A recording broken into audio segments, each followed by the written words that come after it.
नमस्कार गुरुजनों। मैं राकेश वर्मा आप सभी का स्वागत करता हूं आपके अपने परिवार एसएम गुरु पर।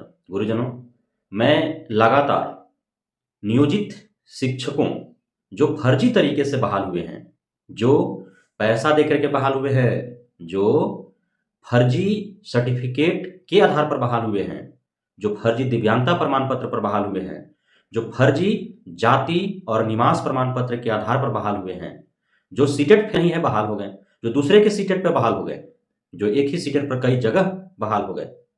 तो ऐसे लगभग 72,000 नियोजित शिक्षकों के खिलाफ मैंने आवाजें बुलंद की है, जिन पर तलवारें लटकी हुई है शिक्षा विभाग का। अब जरा सोचिए, बहुत तर्क देते रहे हैं जब फर्जी नियोजित शिक्षकों के खिलाफ मैंने जब आह्वान छेड़ा और जब मैं वीडियो लगातार बनाता रहा, तो बहुत आए कमेंट बॉक्स में नेगेटिव कमेंट्स।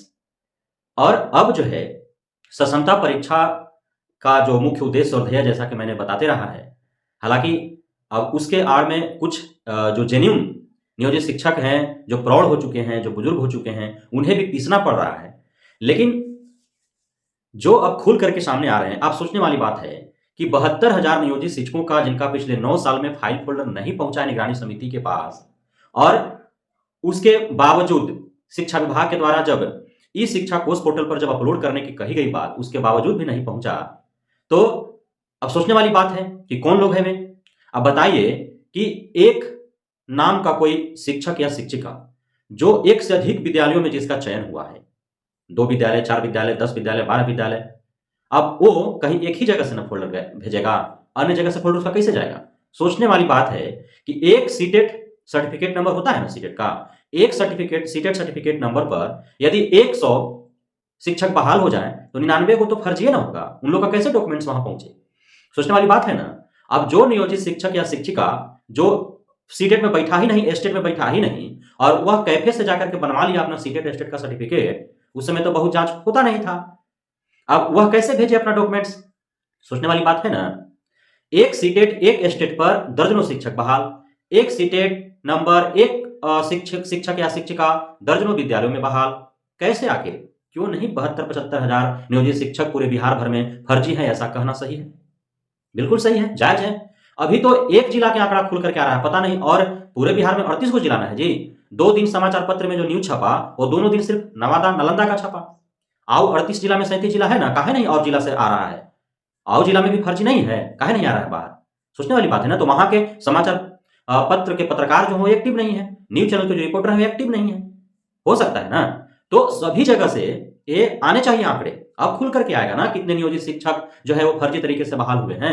आओ, अब चूंकि आप देख पा रहे हैं किस प्रकार से प्रथा एक भारत में प्रारंभ कर दी गई है। बिहार में शराब बंद है, लेकिन शराब जब पकड़ा जाता है तो उसमें पकड़ाते कौन है, जो माफिया है वो तो पकड़ में नहीं आता है, जो छोटे कारोबार है वो पकड़ में आते हैं, और फिर थथपाती है प्रशासन। प्रशासन जानते हुए भी कि इसका माफिया कौन है, सप्लायर कौन है, उस पर वो हाथ डालने का उसका हिमाकत नहीं होता है। पेपर लीक हो रहे हैं, पेपर लीक हो रहे हैं ना, बिहार में ही दूसरे राज्य की ओर क्यों झांके, अपना पहले गिरबान में झांक लेना चाहिए। यूपी में योगी सरकार में एक भी पेपर सफलतापूर्वक नहीं हो पाया, 1.5 दर्जन 2 कार्यकाल में उनका 1.5 दर्जन जो पेपर है वो लीक हो गया। अब सबसे घिनौना कि +2 बोर्ड का जो पेपर है वो लीक हो जा रहा है यूपी बोर्ड में, तो खैर छोड़िए वो तो क्या हो रहा नहीं हो रहा, लेकिन हम बिहार की बात करें, अपना गिरबान में झांके अपने राज्य की ओर ध्यान आकर्षित करें यदि आप सभी का, तो बिहार पुलिस भर्ती में क्या हुआ, पेपर लीक हो गए ना। कितने माफिया पकड़े गए, कितने सोलवर गैंग के जो ऊपर के जो सोलवर गैंग के सबसे कुख्यात जो लोग हैं वो कितने पकड़े गए, कितने बड़े अधिकारी पकड़े गए, नहीं ना पकड़े गए। होता क्या है, पेपर लीक जब होता है तो जिन जिन विद्यार्थियों के पास पेपर वो पहुंच गया होता है उन्हें जो है पकड़ लिया जाता है, या छोटे मोटे जो है उन्हें पकड़ लिया जाता है, लेकिन बड़े मछलियों को कब पकड़ा जाएगा, नहीं ना पकड़ा जाता है। उसी प्रकार से अब नियोजित शिक्षक जो फर्जी पकड़े जा रहे हैं तो उन पर एफआईआर हो गया, बहुत अच्छी बात, होना चाहिए, क्योंकि वे एक शिक्षक इतने बड़े सम्मानित पद पर और इतने गिरे हुए नीति के साथ तो कैसे यहां पे आ सकते हैं। सोचने वाली बात है। हो गई कार्रवाई, अच्छी बात है, लेकिन जिस नियोजन इकाई में उनका नियोजन हुआ है, या उस नियोजन इकाई के अधिकारियों, पदाधिकारियों, कर्मचारियों, या फिर उस नियोजन इकाई के जो भी जिम्मेदार व्यक्ति हैं, चाहे वो नियोजन इकाई मुखिया के अधीन था, प्रमुख के अधीन था, जिला परिषद के अधीन था, या फिर नगर निकाय में आता है तो वहां पे किनके अधीन था, तो उन पर क्या कार्रवाई नहीं होनी चाहिए, क्या जनप्रतिनिधियों पर कार्रवाई नहीं होनी चाहिए। जिस प्रकार से खेल हुआ है, कौन नहीं जानता है इस खेल को, कौन नहीं जानता है, बच्चा बच्चा को पता है कि मुखिया जी जो है 2 लाख 3 लाख रुपए ले लेकर बहाली किए हैं।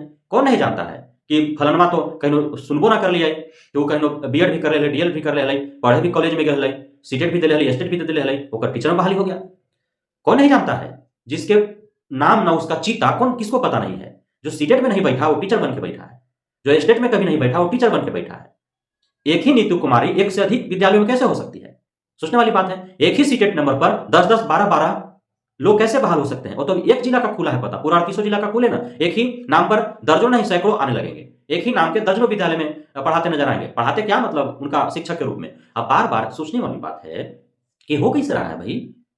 अब मान लीजिए कि एक नीतू कुमारी यदि 3 गो विद्यालय में है, एक नीतू कुमारी 3 विद्यालय में है, पढ़ाने तो कहाँ जाती होगी? कहीं एक ही जगह ना। तो 2 जगह के प्रधानाध्यापक काहे नहीं उसके विरोध में लिख के भेजा कि हाँ नीतू कुमारी कोई शिक्षक या शिक्षिका है जो विद्यालय में लगातार गायब है?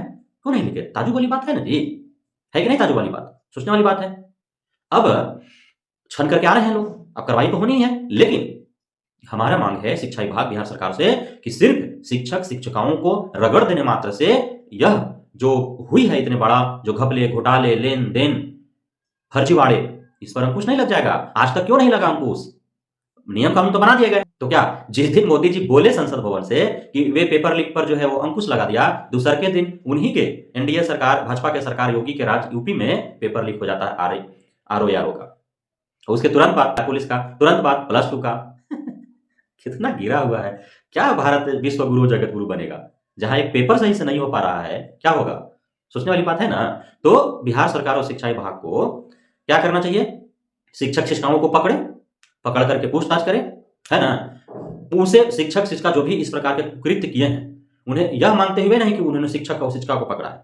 जो कार्रवाई एक अपराधी के साथ किया जाता है, आप ईडी पकड़ करके मुख्यमंत्री को ले जा रहे हैं ना जी, विभिन्न राज्यों के मुख्यमंत्री को, बड़े बड़े नेताओं को ले जा रहे हैं ना, कद्दावर नेताओं को ले जा रहे हैं ना, उनके साथ क्या कैसा बिहेव कर रही है? पूछताछ हो रहा है ना जी, उनको जेल में भेजा जा रहा है, उनको प्रताड़ित किया जा रहा है ना। उसी प्रकार से बिहार के नियोजन इकाइयों के द्वारा फर्जीवाड़े तरीके से जो बहाल शिक्षक शिक्षिकाएं हैं, जो वर्षों से धोखे दे रहे हैं, शिक्षा विभाग बिहार सरकार को आंख में धूल झोंक करके बिहार के राजस्व पर चंपत लगा रहे हैं, बिहार के भविष्य के साथ खिलवाड़ कर रहे हैं, उन्हें अपराधी मानते हुए उन्हें जेल में बंद करके और पूछताछ करना चाहिए कि आखिर किसके सह पर उन्होंने उनकी नियुक्ति हुई, नियोजन हुई, कितने पैसे उन्होंने किसको दिया, कहां से उन्होंने सर्टिफिकेट बनवाया, कौन बिचौलिया उनके लिए मार्गदर्शन कर रहा था, किसके सह पर सारे हुए, और पूछताछ करके हुए उन सभी संलिप्त अधिकारियों, पदाधिकारियों, कर्मचारियों और प्रतिनिधियों पर कार्रवाई होगी। तभी जाकर के इसी जो कुकृत्य करने की जो साहस रखने वाले हैं उनका साहस टूटेगा और फिर हिम्मत नहीं कोई करेगा इस प्रकार के कुकृत्य करने का।